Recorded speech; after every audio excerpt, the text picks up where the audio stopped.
Now, I don't know what that was all about. I don't know. It's just yeah. But I was talking to Paddy McAuliffe, who used to fish out of here about 3 years ago. Yeah. He had put an argument to them that about a year ago. He said if you put like where the boat kind of yard is now, if you to put like a landing there, it would work. That cutout that's in that harbour there. Right. That was put in for the fishing boat. Right. That was put into the planning permission in 2006. Right. For the fishing boats. So how likely do you think they'd go for it? Because it seems to make complete sense. Changed, Wicklow County Council, by the way, who would disagree with that, but it was them that changed the planning permission on that whole pier from the fisherman's area to a boat yard. Yeah. In June of 2006. Yeah. Works for who? That was changed, and that cutout then was turned into this pontoon for your landing crane, you know. You're the guy that rang me. Paddy. Yeah. Oh, how are you, Paddy? How's it going? Good. I was just saying about your idea of the fish landing over here would work. Well, they stopped that. Right. But I want to just ask Ivan, does he think it'll happen? Like, you think he could get it to happen? Because it makes total sense that would double up as both a boat yard and... If you go back in time to when the plans were drawn up for this, that there wasn't a boat yard. Right. That there on the original plans was for the fishermen. Yeah. And then without anybody knowing, they changed the plan. Right. And that's what happened, right? But I think going forward, though, do you think it's likely? Because I know that... It's not a question of whether it's likely. Okay. It's a question of whether they'll allow it. Right. Well, that's the question, though. I mean, obviously, it makes sense that it would work. But how would we go about? I don't know whether a petition is a good idea, whether it's really down to... A neutron bomb, maybe, and we start rebuilding the harbour. No, you see... Yeah. If you were to approach this intellectually, okay, you have to do what I said to you the other day on the phone. You have to find out what are their fears. What's Sisk and Bernard's fears? Right. What are the fears here? What is this all about? These guys, I have 2 boats here too, and they should be here today. These guys want to bring their boats in here and fish from here. Right. These are local people. He lives here. Sure. Okay. Now, what are the fears about that? Are the fears about that the smell of the bait? Are the fears about that that they'll clog up the harbour? What are the fears? Right. You need to address the fears. Sure. But I just think that it makes total sense what you were saying. I know you approached them a year ago that it should be there, and it would not be in the way of, obviously the yachts and all that have their area, but that would make complete sense to have a landing. You take those 3 boats there now. Yeah. Can you imagine if they came in here today, unloaded their catch up there, and then went in down to the very back and tied up against the wall? Yeah. Nobody knows. Nobody even knows they're here. Right. Give them what? A refrigerated unit up there somewhere. Sure. So the bait isn't left out in the sun, and there's no smell, no contamination, no nothing. That's what gets me. That just seems like a very simple solution to a problem that seems to, aggravate on both sides. They seem to say, well, we can't do this, we can't do that, and yet it just seems... If I boil this down, this guy's trying to make a living. He's a businessman. He's entitled to make a living. Sure. They're entitled to make a living. Okay? Yeah. So you can't have one group making a living by stopping somebody else making a living. Right. So there has to be a compromise. Everybody has to sit down and compromise. But what would happen tomorrow if these guys decided they're blocking the marina and they've decided they're going fishing from that wall and nobody's going in and out of the marina anymore? Right. Would that be fair? What just gets me though is that it is such a sensible kind of solution that I've spoken to people on both sides of this, and there seems to be this sort of just a stalemate, and I just think, well, there is a fix to this. It's not like we can't do it. Stalemate, right? The stalemate is lack of willingness to compromise. Right. That's the stalemate. Okay. Right? When you actually talk to these guys, the fishermen, the first thing you become aware of is that they're actually very amicable. Right. And they are amicable. Sure. They're just being pushed to a point. Do you know what it's like? It's like, how do I word this to you? It's like a larger country invades a smaller country. When the smaller country fights back, they're terrorists. Right, right. That's what we have here. Right. Okay? Yeah. These fishermen are the bad guys, they're the terrorists. They're not. They're pushed to the brink. Right. And now they're talking about the 200 windmills out there, right? Yeah. So it's now questionable whether Wicklow Harbour is even going to be open to them. Right. And because they're going to bring in 6 support vessels, and each support vessel is 100 feet long. How are you fitting in 6 100-feet boats into Wicklow and allowing the fishermen in? You can't. It's one or the other. And is the industry here now is basically whelk now at this stage, is it, or is fishing still a possible in the traditional sense? Because I hear from just ringing different people, fishing is difficult because of all the Spanish trawlers are taking chunks out of the. This is different. These guys don't fish. Okay. These guys pot. Okay. They're not catching fish. They're catching whelk. That's it. I was going to say whelk is the. They're actually doing the least amount of damage ecologically. They just drop a pot and lift the pot. They don't damage the ground. They don't damage the environment, and they can't overfish. Right. It's an impossibility. If they overfish, they go out and it's not worth going out here because it's getting too little every day. So they leave it until it comes back. Is there, I don't know, I mean, I suppose the ultimate thing is there hope that it will be sorted? Because it does seem illogical that it's not. Well, this is terrible to say it like this, right? The hope isn't here. Right. The wall that these guys are meeting, that's where the hope is going to come from. It's going to come from them being amicable or them sitting down and discussing this. It's about having conversations to try and come to a mutual agreement, trying to address their fears, trying to address their problems. Right. I mean, all they want to do is go fishing. Sure. Okay. They're not interested in anything.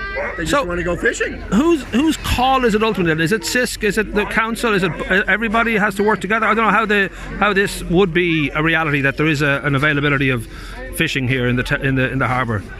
Whose call is that, do you think, ultimately? Well, without putting names on it, right? The council appears to be split. Right. I mean, there's council guys here today that support the fishermen. Okay. Right?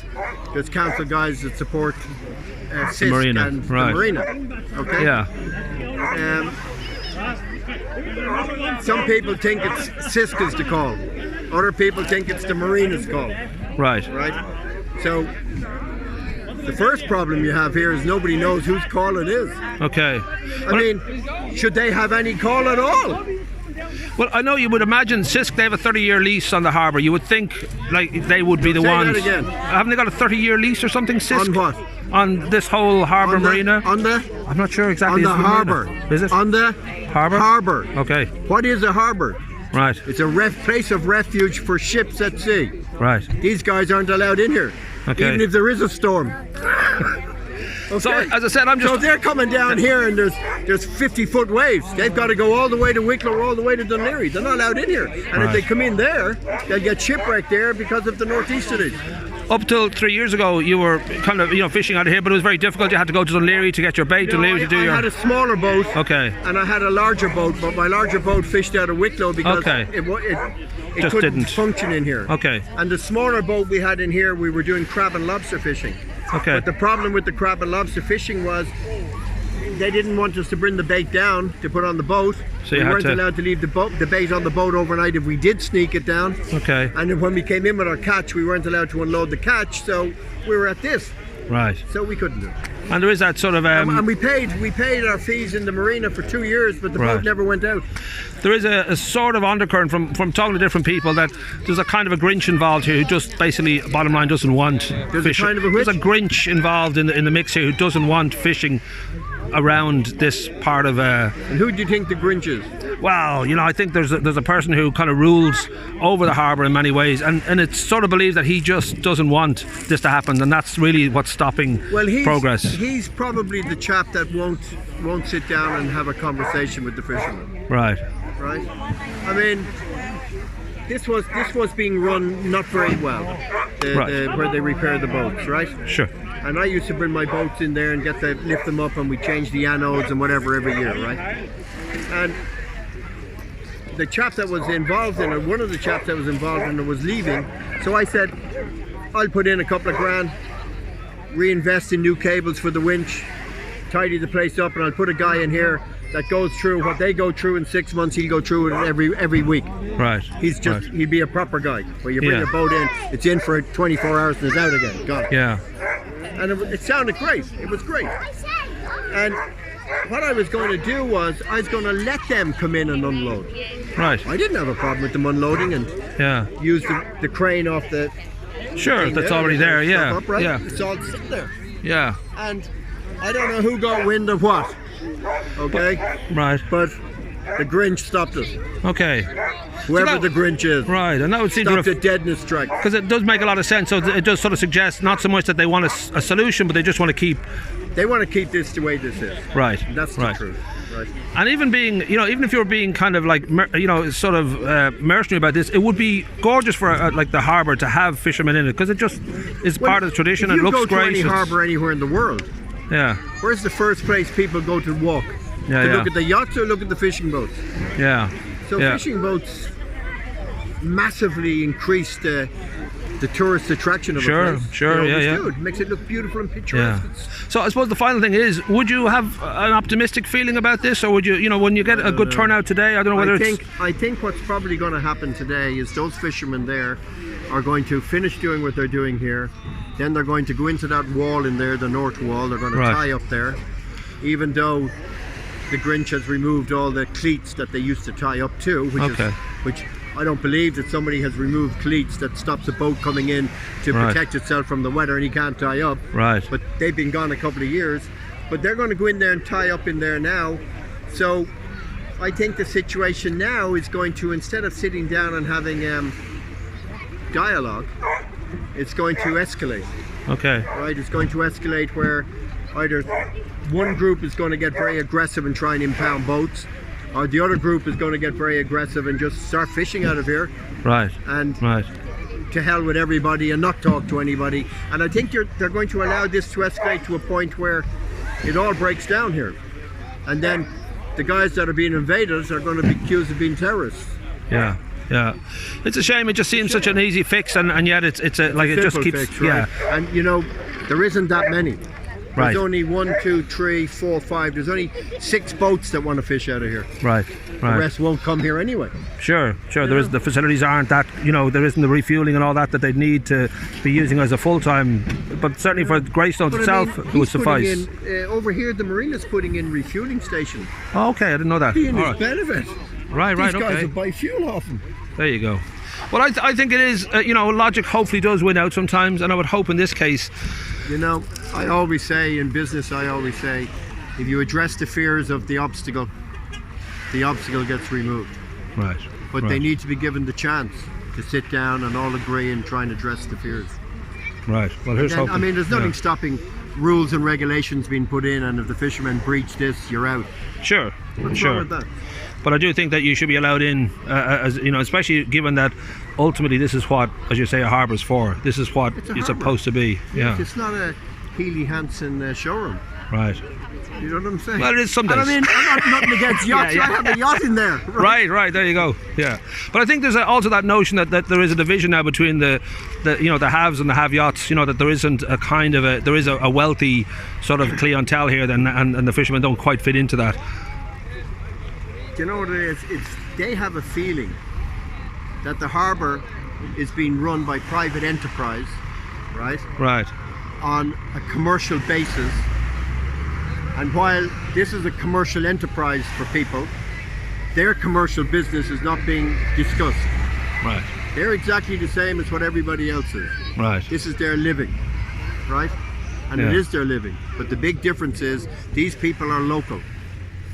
Why are we doing this? Sure. Why are these people that are local, that live here, fighting a battle to be allowed to fish from here? I mean, when you word it like that, it's an insanity. Yeah. Isn't it? Yeah. It's an insanity. Well, hopefully, as I said, there'll be some kind of movement on this, because it just does seem so easy to fix. Well, it would be you're starting here with 3 fishing boats, okay? Yeah. Already I can hear from the rhetoric listening to them here. By Tuesday there's going to be 10. Right. Then 15, and then 20, and then the place is going to be blocked. These guys aren't going to give in this time. Right.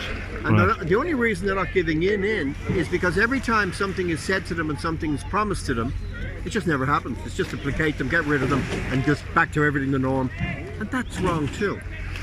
Everybody has to sit down, even if they just all sit down and say, "You're never coming in here." Right. Then they know that they can go down the legal route. Right. Something Lovely. needs to be done.